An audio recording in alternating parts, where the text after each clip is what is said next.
sleeping outside in freezing temperatures with no gas, no electricity, and no modern shelter. Sounds impossible, right? But Native Americans mastered it. What forgotten techniques made this not just survivable, but shockingly effective? Getting comfortable outdoors wasn't some happy accident for our ancestors. They figured out that sleeping directly on the ground was basically asking for a miserable night. Cold seeps up through dirt faster than gossip spreads in a small town. Moisture creeps into bedding like an unwelcome visitor. Smart folks realized they needed to get up off that ground, even if just by a few inches. The solution? Raised sleeping platforms that would make today's camping gear designers jealous. These weren't fancy wooden structures with decorative posts. We're talking about practical, genius-level, simple designs using whatever nature provided. Fallen logs became the frame. Sturdy branches got lashed together. Sometimes flat stones did the trick.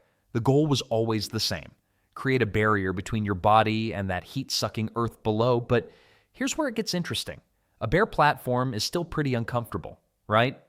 That's where natural padding came into play. Reeds growing near water sources became premium mattress material. Long grasses got woven into surprisingly soft mats. Cattail stalks, when properly prepared, created cushioning that rivaled anything you'd find in a modern outdoor store. These weren't thrown together haphazardly either. People spent serious time crafting sleeping surfaces that would last through entire seasons. Early European explorers couldn't believe what they were seeing. Here were supposedly primitive people sleeping more comfortably than many folks back in civilization. One trader wrote about being offered a guest bed that was softer than his own mattress back home. Makes you wonder who was really living the advanced lifestyle, doesn't it? The science behind this approach is rock solid. Air circulation underneath prevents condensation buildup. Your body heat doesn't get absorbed into cold ground all night long. Even a platform just 3 or 4 inches high creates enough of a buffer zone to make sleeping outdoors genuinely comfortable instead of an endurance test. Then there's the genius of willow mats. These flexible sleeping surfaces worked exactly like today's closed-cell foam camping pads. They provided cushioning while maintaining insulation properties. The weaving techniques passed down through generations created air pockets that trapped warmth. Cattail mats served double duty too. Soft enough for comfort, but tough enough to last through rough weather and constant use. What really stands out is how this wasn't just survival gear. These sleeping systems were comfortable enough that people chose outdoor living even when other options existed. The platforms could be dismantled and moved. Mats rolled up for easy transport. Everything was designed with mobility and practicality in mind, but comfort wasn't sacrificed for convenience. Of course, staying warm involved more than just getting off the ground. The real masters of outdoor sleeping had discovered something even more clever about using the earth itself as a heating system. Now here's where things get really clever. While those raised beds kept people off the cold ground, our ancestors discovered something even better. They figured out how to turn the earth itself into a giant heating pad. The trick was surprisingly simple. Before bedtime, they'd heat up rocks in the fire until they were scorching hot. Then came the careful part. Using sticks or wooden tools, they'd move these blazing stones away from the main fire and bury them under several inches of dirt, sand, or thick ash. The buried rocks would radiate heat upward through the soil for hours, sometimes all night long. But wait, it gets better. Some groups took this idea even further by creating dedicated heating pits. They'd dig shallow depressions right where they planned to sleep, fill them with hot coals, then cover everything with a thick layer of earth or sand. Once the surface felt warm but not burning, they'd lay their bedding right on top. Instant underfloor heating thousands of years before anyone invented central heating systems. The genius wasn't just in the heat, it was in the safety. Those buried embers stayed warm without any risk of catching blankets on fire or filling shelters with dangerous smoke. Parents could let their children sleep soundly without worrying about sparks or flames. Makes sense, right? Different tribes perfected their own versions of this technique. Some used flat stones that held heat longer. Others preferred smaller rocks that heated up faster but needed replacing more often. A few groups even created elaborate stone-lined pits that could be reheated night after night just by adding fresh coals. The weird part is how well this actually worked. Modern camping enthusiasts who've tried this method report staying toasty warm even when temperatures dropped below freezing. The thermal mass of heated stone releases energy slowly and steadily, much more efficiently than trying to keep a fire burning all night. Then there were the specialized heating stones, certain types of rock that held heat better than others. Experienced firekeepers knew exactly which stones to choose and which ones might crack or explode when heated.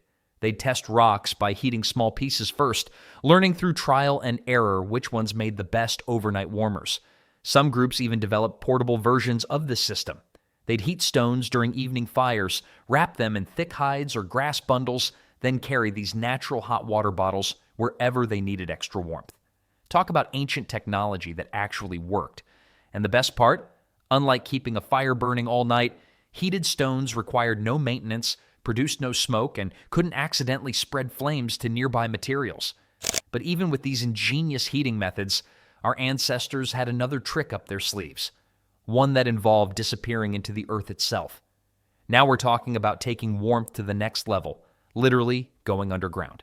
When winter hit hard and surface shelters weren't cutting it, indigenous peoples had a brilliant solution: dig down.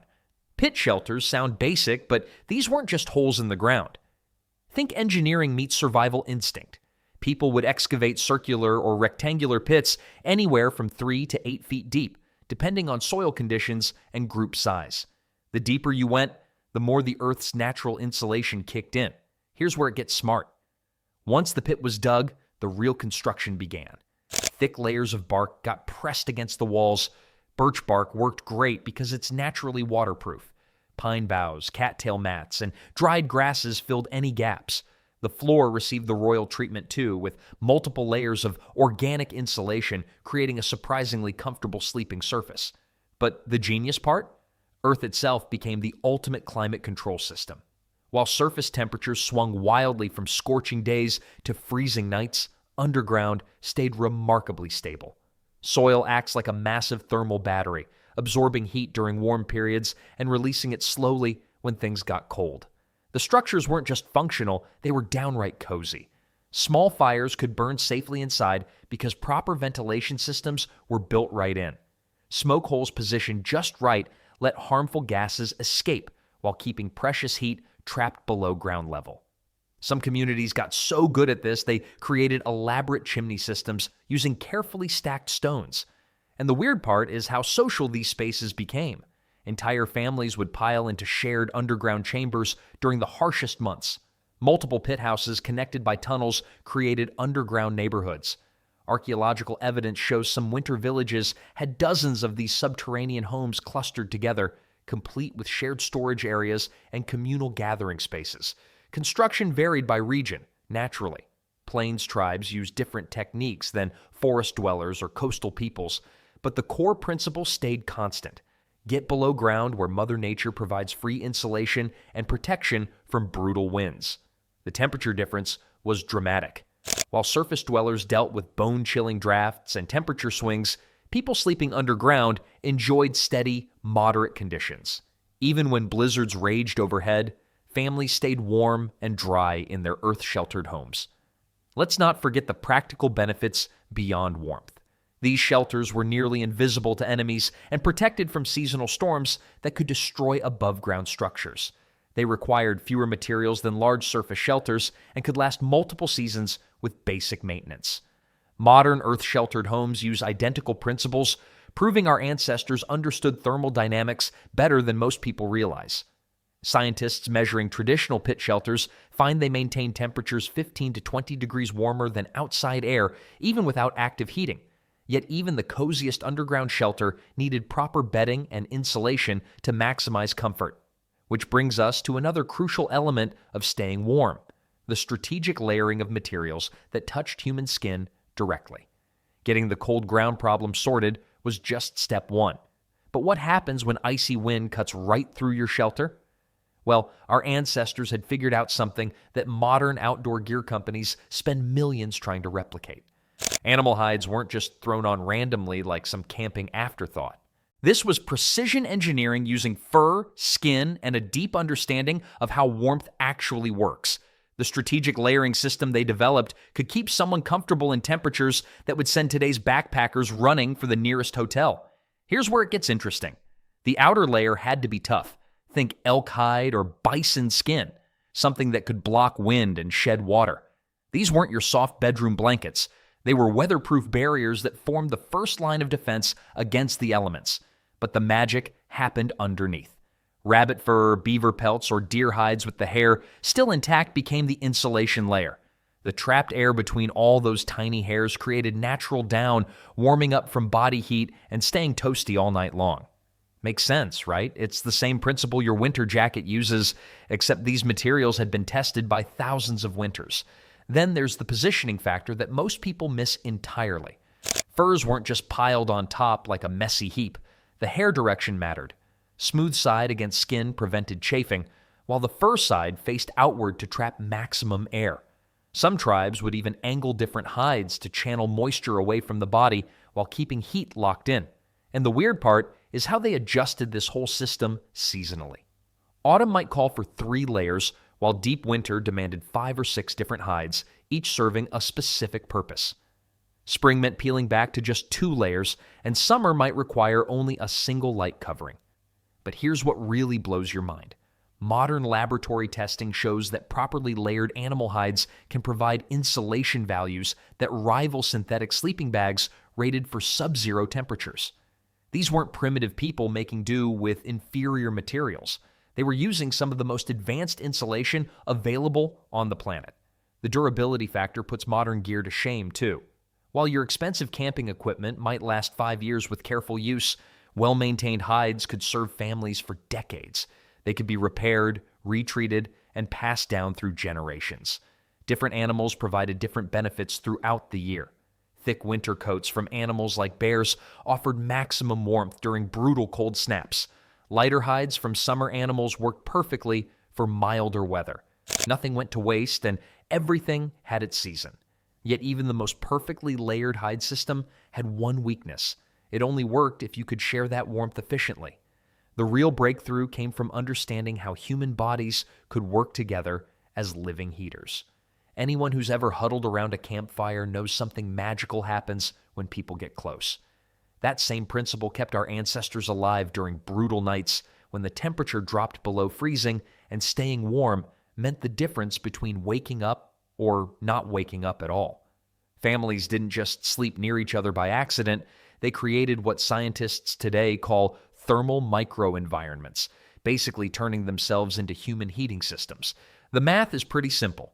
One person generates about as much heat as a 75-watt light bulb. Put 5 people together, now you've got the equivalent of a space heater running all night long. But here's where it gets interesting. The positioning wasn't random either. Elders and small children got the warmest spots in the middle, while the strongest adults formed the outer ring. Makes sense, right? The most vulnerable stayed toasty, while those who could handle a little cold acted as living windbreaks. Some groups even rotated positions throughout the night, like a slow-motion human carousel designed to keep everyone alive. Then there's the science behind why this actually worked so well. When people sleep close together, they create what researchers call a heat island effect. The air trap between bodies warms up and stays warm. Add some animal hides on top, and you've essentially built a biological furnace that burns calories instead of wood. Different tribes had different approaches to the sleeping huddle. Plains peoples often arranged themselves in star patterns with feet pointing toward a central fire. Arctic communities sometimes slept in long rows, packed so tight that if one person needed to turn over, everyone had to move together like synchronized swimmers. And the weird part is, most people reported sleeping better this way, not worse. Well, there's a psychological element too that modern sleep experts are just starting to understand. Sleeping alone triggers our brain's threat detection systems. We stay partially alert, listening for danger. But when surrounded by trusted family members, that anxiety disappears. Heart rates slow down, stress hormones drop. The body can finally enter deep, restorative sleep cycles. Some groups took shared warmth to extremes that would make modern campers uncomfortable. Entire families of 8 or 10 people might share one large sleeping area, with specific protocols for who slept where based on age, health, and even social status. Privacy? That was a luxury nobody could afford when survival was on the line. The social bonds created through these sleeping arrangements went beyond just staying warm. Children learned trust and security. Adults strengthened community ties. Everyone understood they literally depended on each other to survive each night. Of course, staying warm through shared body heat was just one piece of the puzzle. The shelters themselves had to be designed perfectly to trap that precious warmth while still allowing people to breathe safely. You could have the warmest furs and the smartest sleeping arrangement, but if your shelter leaked smoke or caught every icy wind, you'd still freeze. Indigenous peoples mastered something modern campers often mess up completely: shelter design that actually worked. Take the teepee. That iconic cone shape wasn't just for looks. The steep sides made snow slide right off instead of piling up and crushing everyone inside. Rain ran down those slanted walls like water off a duck's back. But here's the clever part. Those long poles at the top created a natural chimney effect that sucked smoke up and out while pulling fresh air in from the bottom. Door placement became a science all its own. Facing your entrance toward prevailing winds, that's a rookie mistake that would flood your shelter with cold air all night long. Smart builders positioned openings away from typical wind patterns, often using natural barriers like rocks or thick trees as shields. Some shelters even had double entry systems, a small outer flap that created an airlock before you reached the main living space. Longhouses took ventilation to another level entirely. These massive communal buildings stretched for dozens of feet, housing entire extended families. Multiple smoke holes ran down the center, each one carefully sized and positioned. Too big and you'd lose all your heat. Too small and everyone would choke on smoke. The Haudenosaunee people figured out the perfect ratio through generations of trial and error. Then there's the Wickiup, basically nature's version of a pop-up tent. These dome-shaped shelters used flexible branches that could bend with strong winds instead of breaking. Bark and brush layers went on like shingles, each piece overlapping to shed water perfectly. When winter camps needed relocating, the whole thing could come apart and get rebuilt somewhere better in just a few hours. Fire management inside these shelters required serious skill. Open flames indoors sounds terrifying to us, but indigenous builders knew exactly how to contain heat safely. Stone fire rinks, careful fuel selection, and strategic placement kept warmth flowing without turning shelter into disaster. Some designs even included special reflector stones that bounced heat towards sleeping areas. Location mattered just as much as construction. The weird part is how much thought went into tiny details most people would never notice. Sleeping spots got positioned slightly uphill from fire pits, so smoke naturally drifted away. Entrance flaps opened toward morning sun for natural wake-up lighting and early warmth. Weather reading became essential for seasonal moves. Winter shelters needed maximum protection and heat retention. Summer versions prioritized airflow and cooling. Spring setups had to handle unpredictable storms and temperature swings. But even the most brilliant shelter design meant nothing without knowing where to put it. The surrounding landscape held secrets that could make the difference between comfortable sleep and a miserable, dangerous night. Finding the perfect place to sleep outside wasn't just about luck. Indigenous peoples turned this into an art form that would make today's campsite apps look primitive. They read the landscape like a detailed instruction manual, picking up clues that could mean the difference between a cozy night and a miserable one. Water sources mattered, but not for the reasons you might think. Sleeping too close to streams meant dealing with extra moisture and bugs. Too far away, you'd wake up parched and have to stumble around in the dark. The sweet spot was usually within earshot of running water, but elevated enough to stay dry. Rivers and lakes also created their own weather patterns, and experienced sleepers knew exactly how to use this to their advantage. Trees weren't just pretty scenery. They were like nature's weather stations. A grove of evergreens on the north side of camp blocked harsh winds while still allowing gentler southern breezes to flow through. The way branches bent and grew told stories about prevailing wind patterns that had been happening for years. Dead branches overhead? That's a hard pass. Nobody wanted a surprise wake-up call from a falling limb. Then there's the ground itself, which had more personality than most people realize. A slight slope meant water would drain away instead of pooling under sleeping areas. Rocky outcrops absorbed heat during the day and released it slowly at night, creating natural warming zones. Soft, sandy soil felt comfortable but got cold fast. Clay held moisture and turned into a muddy mess. The pros knew exactly which type of earth would treat them right. Animal behavior provided constant updates about changing conditions. Birds flying low meant incoming weather. Squirrels gathering extra food suggested a rough night ahead. Even insect activity gave hints about temperature and humidity changes. These natural forecasters never lied, and smart campers paid attention to every signal. But here's where it gets really interesting. They didn't just observe the landscape once and call it good. Conditions changed throughout the night. A spot that felt perfect at sunset might turn into a wind tunnel by midnight. Experienced sleepers knew how to adjust their setup, move slightly, or add extra protection based on what the environment was telling them. Ground texture under their hands revealed moisture levels. The smell of the air indicated approaching storms. Even the way smoke from their fire drifted gave clues about air currents and pressure changes. Every sense stayed tuned to the surroundings, creating a constant feedback loop between sleeper and landscape. This wasn't paranoia, it was practical intelligence passed down through generations. Grandparents taught children which hillsides stayed warmest, where morning dew collected heaviest, and how to spot the most sheltered valleys. Each family developed their own collection of location secrets, creating mental maps of the safest sleeping spots across entire regions. The result? People who could find comfort almost anywhere nature offered, turning the whole outdoors into their bedroom.